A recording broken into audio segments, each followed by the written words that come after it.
में क्या है कि पूरे वर्ल्ड की अगर बात करी जाए तो करोड़ों चैनल्स हैं जो अलग अलग जॉनर्स में हैं, अलग अलग कैटेगरीज में हैं। उसमें से दो बड़ी कैटेगरीज हैं, मोटिवेशन और एजुकेशन।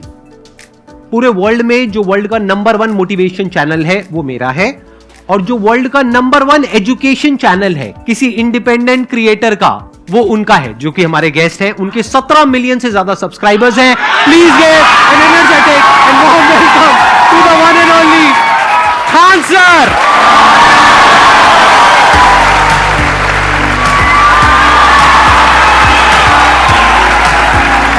क्या हाल जी, कैसे हैं आप?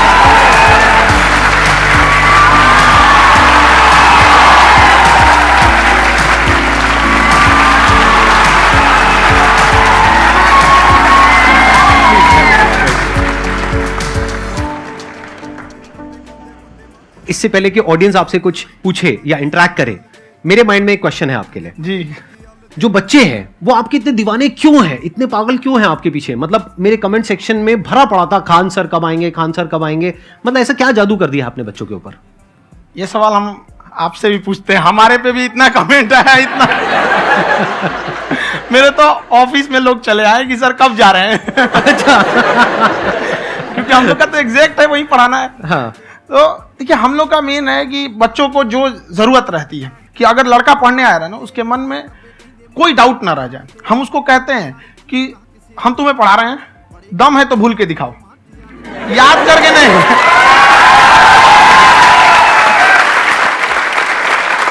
प्लस आप जिस प्राइस पॉइंट पे पढ़ा रहे हैं, आई थिंक वो सबसे कम है, वो बहुत ही कम है।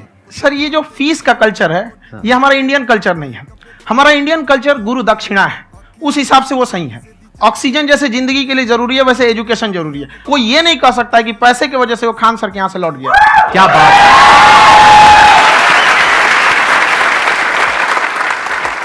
मैंने देखा कि आपका ये जो चैनल है कि ये पिछले 3 साल के अंदर अंदर ही ग्रो किया है। हमको जब चैनल शुरू हुआ तो एक दिन में हम 4-5 वीडियो बनाए। एक हमको कुछ आता, आज भी नहीं आता इतना, तो हम देख के कैमरा उमरा तो हम कंफ्यूज हो गए, बाप रे। तो हम एक ही दिन में वीडियो शूट किया, पढ़ाने वाला टॉपिक था हमको। उसके बाद कभी वीडियो ही नहीं, 6-7 वीडियो एक ही बार शूट कर लिए। और एक जो थे जिनका कैमरा वगैरह था, मेरे पास कैमरे भी नहीं थे उस टाइम, और कैमरा 35,000 का था। तो 6 महीना इसी में लग गया, जो 35,000 इसी में फंस जाएगा। तो उनके कैमरे से शूट किए, उन्होंने कोई चार्ज लिया, उसके बाद हम छोड़ ही दिए। लॉकडाउन लगा, तब हम कहें आप कैसे पढ़ाएंगे, वो तो 1 दिन 2 दिन करते करते अचानक लंबा हो गया। तब हमको याद आया कि ओहो, मेरा एक चैनल भी है वहाँ पे। तो उस समय उस पर लगभग 30,000 सब्सक्राइबर हो चुके थे। तो जैसे लॉकडाउन लगा तो उस पर पढ़ाना चालू किया, और पता नहीं क्या लोगों को पढ़ाई में इतना इंटरेस्ट आ गया कि आपका स्टाइल ऐसा है थोड़ा सा। आप आई थिंक पढ़ाई के साथ साथ में जो बीच बीच में आप थोड़ा बहुत छोड़ते रहते हैं ना, मतलब जो एंटरटेनमेंट चलता रहता है। ये बात हम देखिए, जब हम गुलाम थे ना, तो अंग्रेजों ने एक चाल चला था कि भारत को हम फिजिकली गुलाम रखेंगे 100-200 साल, मेंटली 1000 साल कर देंगे। उन्होंने पढ़ाई का मॉडल चेंज कर दिया। उन्होंने ऐसा डिजाइन किया कि टीचर की रिस्पॉन्सिबिलिटी है वो पढ़ा के चला जाए। टीचर की रिस्पॉन्सिबिलिटी यहां खत्म नहीं हो जाती। पढ़ाना तो कोई भी पढ़ा सकता है, टीचर की इससे बड़ी रिस्पॉन्सिबिलिटी होती है उसे समझाना। वो समझा कि नहीं समझा। अगर लड़का आपके समझाने के बाद डाउट रह गया तो ये आपकी गलती है। लड़का हमसे पूछता है सर इतनी भीड़ है आपके पास, तो कहते सर डाउट कैसे पूछेंगे? हम कह रहे यार तुम्हारा डाउट बचेगा तब ना पूछेगा तुम डाउट यहाँ पर।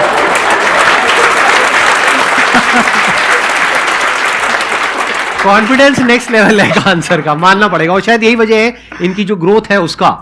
किसी ने शायद सपने में भी नहीं सोचा होगा कि पिछले 2 साल के अंदर अंदर जो आपके चैनल की ग्रोथ हुई है, जैसे आप खुद ही बता रहे हैं कि लॉकडाउन के टाइम पे आपके 30,000 के करीब सब्सक्राइबर्स थे, आज की डेट में 17 मिलियन है। और मेरा एक क्वेश्चन और है, इससे पहले कि ऑडियंस में से आपसे कोई क्वेश्चन पूछे, कि कई बार आप ऐसे भी टॉपिक्स टच करते हैं जो थोड़े से कंट्रोवर्शियल हैं या थोड़े से सेंसिटिव हैं, जिसके ऊपर बात करने की हिम्मत आई थिंक बहुत ही कम लोगों में है। तो आपको कभी ये नहीं लगता है कि कहीं ज्यादा तो नहीं हो रहा है, इसको थोड़ा रोक देते हैं, थोड़ा कम कर देते हैं? क्योंकि कोई लाइन ही नहीं है वैसे तो बोलने को, तो आप कुछ भी बोल दो, कितना भी बोल दो। हुई है कंट्रोवर्सी बहुत बार। एक्चुअली बचपन से हमको फौज में जाना था, और फौज वालों के लिए ये सब मायने नहीं रखता। उसको करना है मतलब करना है, तुम सामने कुछ भी रहो, डजंट मैटर।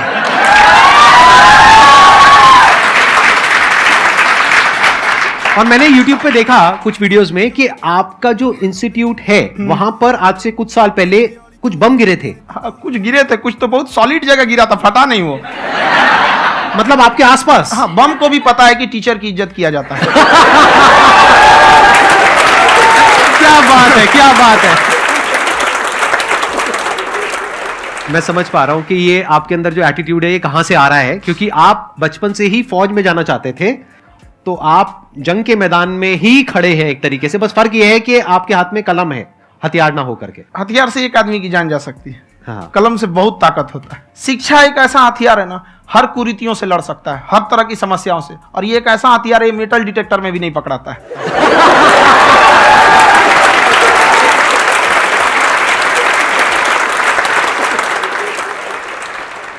मेरा क्वेश्चन ये है कि अभी प्राइवेट ऑर्गेनाइजेशंस में पीटने का, पनिशमेंट का ये सिस्टम जो है खत्म हो गया है। हम आपके वीडियो में देखे हैं सर कि आप एक बड़ा सा रोल रखे रहते हैं, पुलिस वाला लाठी है वो, पुलिस वाला लाठी है, और स्टेज पे बुला के बच्चों को उसी से धुनाई शुरू कर देते हैं मस्त एकदम से, है ना।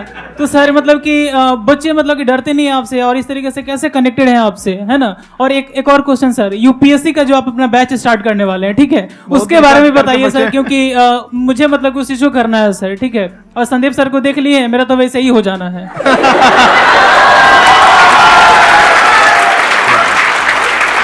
क्या हो जाना है? मेरा पूरा कंप्लीट करो। I'll be an IAS officer next year because I have seen you, sir. My day is like complete, sir. All the best. Thank you so much, sir. Thank you. पूरा बोला करो। Thank you. देखिए, लड़कों को जहां तक पीटने की बात है, जब पढ़ाने की बात आएगी तो उसको हम पूरे बेहतरीन ढंग से पढ़ाएंगे। लेकिन जब सजा देने की बात आएगी ना, तो वो भी बेहतरीन ढंग से होगा। ऐसा थोड़ी होगा कि बस एक ही चीज बेहतरीन ढंग से होगा। और डर का होना बहुत जरूरी है। ये डर भी अपने आप में एक मोटिवेशन है, क्योंकि जब आपके अंदर एक थोड़ा सा डर रहे ना, तो डर के भागिए मत। एक ऐसा डर जिसको आप लगे कि नहीं नहीं थोड़ा सा और करने की जरूरत है, फिर तो ये हम इसको क्रॉस कर जाएंगे आप। तो लड़कों के अंदर ये डर बनाना भी जरूरी रहता है। और रही बात यूपीएससी वाले की, जो आपने बोला, बहुत सारे लड़के वेट कर रहे हैं यूपीएससी की, क्योंकि 2-2.5 लाख फीस सारे लोग एफोर्ड नहीं कर सकते। और हमारा वही रहता है, हम तो ज्यादातर हमारे स्टूडेंट देखेंगे तो किसी के रिक्शा वाला, सब्जी वाला, यही लोग, इनको तो 2.5 लाख रुपया इनके पास पूरी संपत्ति नहीं होती है, फीस कहाँ से भरेंगे वहां पे, उसके बाद रहेंगे कहाँ से। तो ऑल ओवर इंडिया से, कश्मीर से कन्याकुमारी तक, गरीब से गरीब भी लड़का उसको पढ़ सकता है। यही कुछ 1000 रुपये मंथली, 12-14 हजार साल का पड़ेगा, खत्म हो जाएगा इतना में।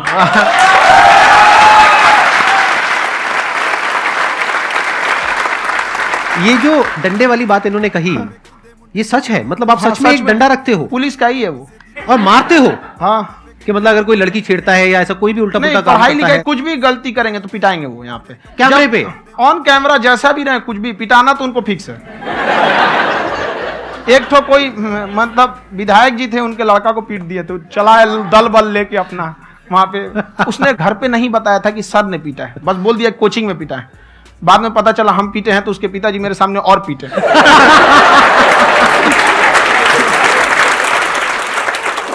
सर आपका सबसे बड़ा डर क्या है, आप दोनों का? फौजी को डरे नहीं लगता है, बाकी अफसर से पूछिए। आज के सेशन से पहले कोई डर नहीं था, लेकिन अब मुझे इनकी डंडे वाली कहानियां सुन करके डर लग रहा है कि कहीं मैंने गलती से कुछ बोल दिया और इन्होंने कहीं पीछे कुछ रखा हुआ है, और यहीं आ करके अगर इन्होंने मेरी पिटाई कर दी तो बहुत बुरा हो जाएगा। तो इसलिए हमको थोड़ा डर लग रहा है।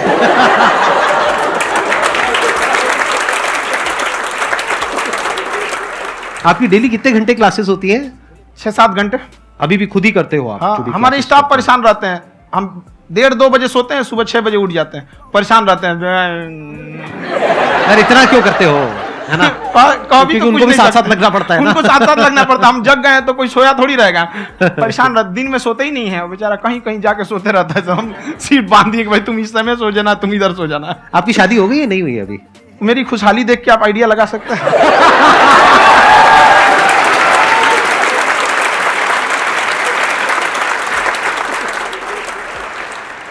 First of all I would like to say sir thank you so much to you and to your team कि आपने मुझे यहाँ आने का मौका दिया।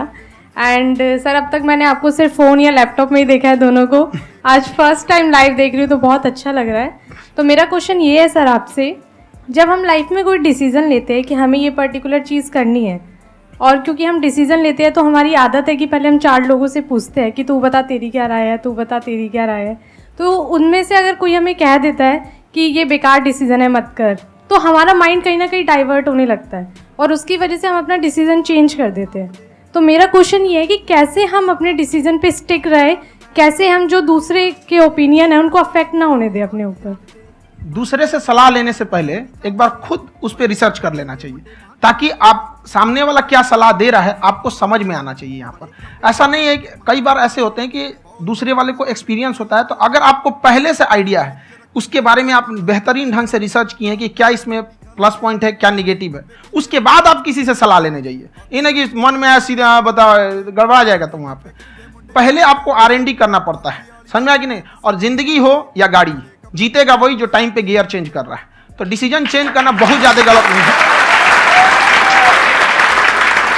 इन्होंने बहुत अच्छी बात कही है और मैं इसी बात में थोड़ा सा और ऐड ऑन करूंगा कि ये जो आपने कहा ना कि अपने डिसीजन पे स्टिक कैसे रहें, ये कोई अच्छी क्वालिटी नहीं है, क्योंकि टाइम टू टाइम आपको अपने डिसीजंस को चेंज करना होता है। जैसे आपने 4 लोगों से डिस्कस किया, कोई इंसान कुछ पॉजिटिव बोल रहा है, कोई नेगेटिव बोल रहा है, उससे फर्क नहीं पड़ना चाहिए। डिपेंड ये करता है कि वो जो बोल रहा है उसका बेसिस क्या है। क्या वो किसी नॉलेज या एक्सपीरियंस के बेस पे बोल रहा है या ऐसे ही कुछ भी बोल रहा है? ऐसे ही बोल रहा है तो फिर उसकी बात पे ध्यान क्यों दे रहे हो? अगर किसी नॉलेज या एक्सपीरियंस के बेस पे बोल रहा है, फिर चाहे वो पॉजिटिव बोल रहा है चाहे नेगेटिव बोल रहा है, दोनों ही मायने रखता है। उसके बाद में रिसर्च करनी है और फिर रिसर्च करने के बाद में फाइनल डिसीजन अपना खुद का होना चाहिए। अब वो डिसीजन उससे अलग भी हो सकता है जो आपने पहले लिया था, और वो सेम भी हो सकता है। सर मेरा क्वेश्चन दोनों से है आपसे, how to deal procrastination and laziness. हमारा ब्रेन है ना, ये बहुत आलसी टाइप का, इसको आराम खोजना पसंद है। अब थोड़ा सा भी अब इसको आराम की ओर लेके चलेगा ना तो फिर उधर ही रहेगा। आप सोचेंगे 10 मिनट आराम कर लेते हैं ना, तो 10 मिनट 2 घंटा बना देगा। उसको टॉर्चर कीजिए, चल 10 मिनट बाद में। उसको आप उस पर हावी में, वो कह रहा है कि हमको आराम चाहिए, आपको हाँ आराम मिलेगा, पहले काम फिर मिलेगा आराम। तो आप उसके हिसाब से मत चल। आपका मन कर रहा है थोड़ा सा देख लेते हैं, कोई नोटिफिकेशन आया, आप कोई काम कर रहे हैं, क्यों पहले काम कर लीजिए, बाद में देखिएगा ना नोटिफिकेशन। आप हावी मत होने दीजिए यहाँ पे। अगर आप 5 मिनट भी थोड़ा सा लूज पड़े ना, थोड़ा सा कमर सीधा कर लेते हैं, 2 घंटा बर्बाद कर दिया आपको। हावी मत होने दीजिएगा उसको अपने ऊपर। प्रोक्रेस्टिनेशन को तोड़ने का एक ही तरीका है, सबसे छोटे लेवल पे ले जा करके उस गोल को तोड़ दो। यानी वो गोल बहुत बड़ा है, उसको ब्रेक डाउन करो, उसके सबसे पहले स्टेप पे आ जाओ कि उसको अचीव करने का सबसे पहला स्टेप क्या है। जैसे गाड़ी चलाना सीखना है, उसका सबसे पहला स्टेप क्या है। अगर घर में कोई नहीं है सिखाने वाला या सिखाने वाली, तो बाहर जा करके जो गाड़ी का ड्राइविंग स्कूल है उधर जा करके पैसे दे दो। अब फंस गए ना तो फंसा दो अपने आप को। दिमाग ये लगाओ कि अपने आप को कैसे फंसाया जाए। जब हम फंस जाते हैं ना तो फिर हमको वो काम करना ही पड़ता है। Then there is no looking back. जब तक आप सोच रहे हो तब तक सोच रहे हो, उसको बोलते हैं पैरालिसिस ऑफ एनालिसिस, कि आप सोचते चले जा रहे हो अपने माइंड में, मैं ये करूंगा वो करूंगा वो करूंगा वो करूंगा, और प्रोक्रेस्टिनेट हो रहा है, वो चीज टलती चली जा रही है। तो उसको छोटे से छोटे लेवल पे ब्रेक डाउन करके उसको कर दो, दैट इज नंबर 1। और जैसे ही करना शुरू करते हो, कोशिश करो कि उसको जब तक कि आप सही से नहीं कर लेते हो उसको छोड़ना नहीं है, तो आपकी लेजीनेस भी खत्म हो जाएगी। कई लोगों को तो हमने देखा जो सप्ताह में कुछ भी नहीं करता, वो भी संडे को आराम कर रहा है।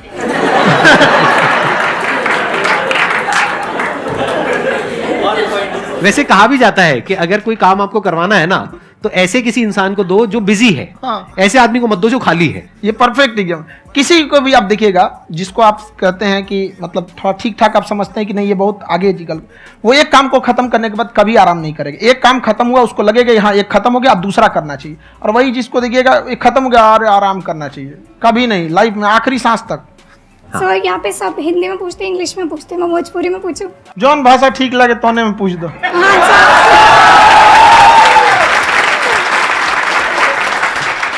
सर ये पूछे के चाहते नहीं कि जैसे हमने के पढ़ाई करी नहीं सर, तो कभी कभी डेली टारगेट्स जो होला वो कंप्लीट ना होला।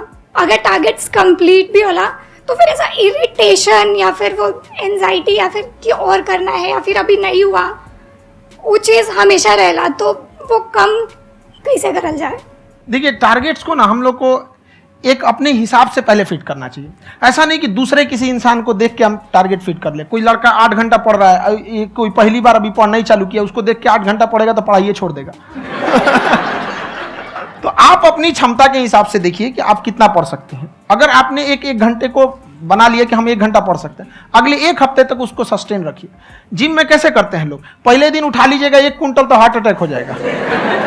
तो वो धीरे धीरे टारगेट सेट कीजिए और अपनी क्षमता को भी देखिए। हर इंसान की क्षमता अलग है। कंगारू को देख के हाथी छलांग मारेगा, पैर तोड़ के बैठ जाएगा।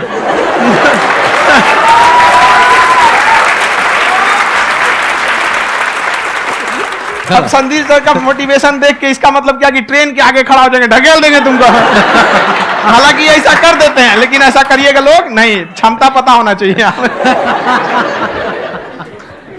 आपके अंदर एंजाइटी हो रही है कि मैंने कर तो लिया है, आप ये नहीं कह रहे कि मैंने कुछ भी नहीं किया है फिर मेरे को एंजाइटी हो रही है, आप ये कह रहे हो मैंने काफी कुछ कर लिया है फिर भी एंजाइटी हो रही है कि कहीं कुछ छूट तो नहीं गया है। तो बेसिकली आपको ये देखना है कि अगर आपके अंदर ये एंजाइटी हो रही है, that means you are a very good student, आप एक अच्छे स्टूडेंट हो। क्यों? क्योंकि बहुत सारे स्टूडेंट्स तो ऐसे हैं उनको पढ़ने के नाम से एंजाइटी होती है। तो आपको एंजाइटी हो रही है कि मैंने पढ़ लिया, दिन में मानो 8 घंटे का आपने टारगेट सेट किया और 6 घंटे पढ़ लिया, या मान लो 8 घंटे भी पढ़ लिया, फिर भी एंजाइटी हो रही है कि मैंने 10 घंटे नहीं पढ़ा। तो ये तो अच्छी क्वालिटी है ना, ये तो एक ब्रिलियंट स्टूडेंट की क्वालिटी है, क्योंकि एंजाइटी उसी को होती है जो केयर करता है, जिसको परवाह है, उसी की तो एंजाइटी होती है। जैसे माँ को अपने बच्चे की, जैसे एक माँ को अपने बच्चे के, जैसे एक माँ को अपने बच्चे को लेकर के एंजाइटी होती है। हंस लो मजाक उड़ा लो मेरा। कोई बात नहीं, एडिट कर देंगे इसको हम। हाँ।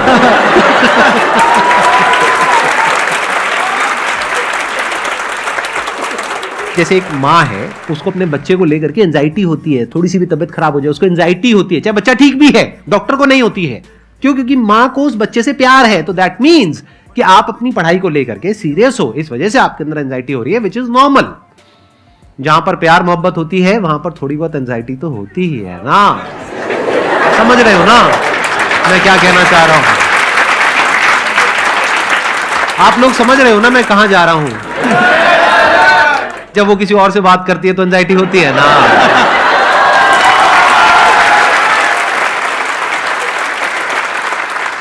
सर आपकी स्टोरी हमने सुनी थी, तो एक टाइम आया था जब आप गंगा किनारे जाके बैठ गए थे, उस समय आपको कुछ समझ नहीं आ रहा था, तो उस समय मतलब आपने ये डिसीजन कैसे लिया कि अब आगे नहीं, यहाँ से वापस जाना है?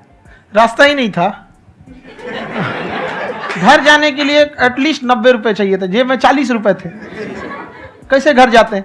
और हम गंगा के किनारे चुपचाप बैठे बैठे हम कहें कि अब बहुत टेंशन हो गया, अब घर जाना चाहिए। रूम पे, तो किराए के रूम पे ही आदमी सारे लोग रहते, गए वहाँ पे तो रूम लॉक हो गया था। तुम खटखटाए तो ऊपर से गुस्सा से बोले जो ऑनर थे, क्या टाइम हो गया है? तुम कहे 9-10 बज रहा होगा। घड़ी देखिए तो 2 बज रहा था, रात का 2-2:30 बज गया था वहाँ। टेंशन में आप तो होता है, कई बार ऐसा समय आएगा कि लगेगा जैसे अब कुछ नहीं हो सकता है, तो इससे घबराना नहीं है। कभी कभी गुच्छे की आखिरी चाबी भी ताला खोल देती है। जो बातें आपने बताई कि घर में प्रॉब्लम ये वो, ये तो बहुत लोगों ने फेस करी वहां पर, आप अकेले नहीं है, बहुत लोगों ने ये प्रॉब्लम्स फेस करी, बहुत तरह की प्रॉब्लम्स देखी, बहुत तरह की स्ट्रगल्स देखी, लेकिन वो सब इतने कामयाब नहीं हो पाए जितने कि आप हुए। तो आपके अंदर ऐसा कुछ ना कुछ है जो औरों के अंदर नहीं है, तो वो मैं जानना चाह रहा हूं कि वो ऐसा क्या था जहां से कि आपका दिमाग यहां तक सोच पा रहा है कि मैं पूरे इंडिया में इतने बड़े लेवल का चेंज लेकर के आ सकता हूं, एजुकेशन फील्ड में रेवोल्यूशन लेकर के आ सकता हूं। ये सोचना ही बहुत लोगों के बस का नहीं है। मेरी एक खुद की थिंकिंग, अगर हमको कोई 100 रुपए किसी काम के लिए दिया, हम सबसे यही कहते हैं, तो हम कोशिश करते हैं उसे 200 का रिटर्न दे। अगर कोई हमसे 200 रुपया फीस दे रहा है, 250 दे रहा है, तो हम उसको ये कोशिश करते हैं कि तुम्हें ऐसा लगे कि नहीं भैया हमने 10-20 हज़ार का पढ़ लिया यहाँ पर। वो ईमानदारी से कभी कमी नहीं। और हमेशा अगर हम प्रॉमिस एक्स का करते हैं तो डिलीवर 4x करना चाहते हैं। ध्यान से सुनना और ध्यान से समझना इस फर्क को, अगर आप समझ पाए तो बहुत आगे जाओगे लाइफ में। एक वो होते हैं जो ये सोचते हैं कि हमें सब कुछ मिल जाए, हमें कुछ भी करना ना पड़े। दूसरी कैटेगरी होती है लोगों की जिनको जितना मिलता है उसमें भी चोरी चकारी करते हैं या कोशिश करते हैं कि उससे कम दे सामने वाले को जितना कि हमें मिल रहा है। तीसरी कैटेगरी होती है लोगों की जो इनके जैसे लोग होते हैं, वो क्या करते हैं, वो ये सोचते हैं कि अगर मैंने किसी से 1 रुपए भी लिया, देखा जाए तो 200-250 रुपए कुछ भी नहीं होता है, 200-250 रुपए अगर मैंने लिया तो कैसे उसको 400 रुपए की वैल्यू दूं। ये जो थिंकिंग है ना, यही एक फर्क होता है एक ऐसे इंसान में जो बहुत आगे निकल जाता है और उस इंसान में जो मीडियोकर रह जाता है। आप अपने आप को अपने आप के ऊपर समय दीजिए, उसको डेवलप कीजिए। जब आप अपने आप के ऊपर खर्च करते हैं तो आने वाले समय में लोग गूगल पे आपको सर्च करते हैं। क्या बात है सर, ये आपने अभी बनाया है या ये कोई पुराना आपका वो है? बनते रहता है इसे, फ्लो में बन जाता है। आपके अंदर ना सर एक कवि छुपा हुआ है कहीं ना कहीं जो बाहर आना चाहता है। कभी ना कभी आपने सोचा होगा कुछ? हाँ, कभी कभी देखिए, एक चीज है, संगत का बहुत अच्छा असर पड़ता है। ये चीज को हमेशा, संगति का मतलब लोग हल्के में ले लेते हैं। संगति का मतलब होता है संग संग गति। तो अच्छे लोग के साथ रहेंगे तो संग संग अच्छी गति होती जाएगी, खराब में रहेंगे तो ये भी होता है। बट अपने आप को थोड़ा सोचना चाहिए कि हम केवल जी के मर जाएं इसके लिए नहीं आए हैं। लोग कहते हैं कि सर नाम क्यों नहीं बताते अपना। हमारी एक ही सोच है कि जाने के बाद इस दुनिया से हमको मतलब एक चीज देना चाहते हैं स्टूडेंट्स को कि वो याद करें कि इस पैसे की भाग दौड़ की दुनिया में हर कोई दोनों हाथ से लूटने में लगा है खाली हाथ जाने के लिए, ये सबको लगा है। तो हर कोई को ये सोचना चाहिए कि था कोई इंसान जो इतने कम फीस में इतनी शिक्षा जो महंगी थी, जो कमाने का रास्ता था, उसको भी एकदम कंपटीशन इतना कर दिया कि अब लोगों को अपनी फीस बढ़ाने में डर लगता है कि अरे यार, लड़का कमेंट करता है कि खान सर इतना ले रहे हैं आप, बहुत बड़ा टीचर हो गए।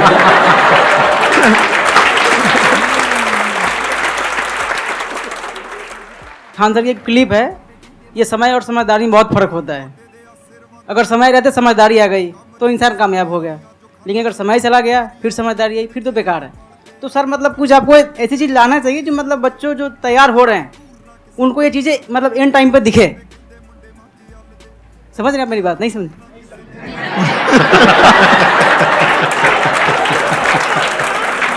यही होता है सर का मोटिवेशन ज्यादा हो जाता है। जब आप स्ट्रगलिंग फेज में हैं तो कम से कम चीजों को अपने ऊपर खर्च कीजिए, ज्यादा से ज्यादा सीखने में खर्च कीजिए। अगर आपको राजा बनने का शौक है तो गुलाम की तरह मेहनत करना सीखिए, तब राजा बनेंगे।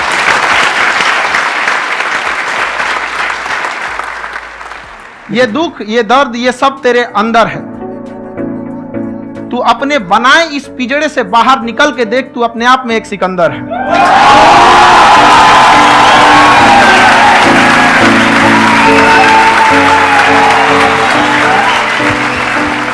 Thank you so much, sir, for coming.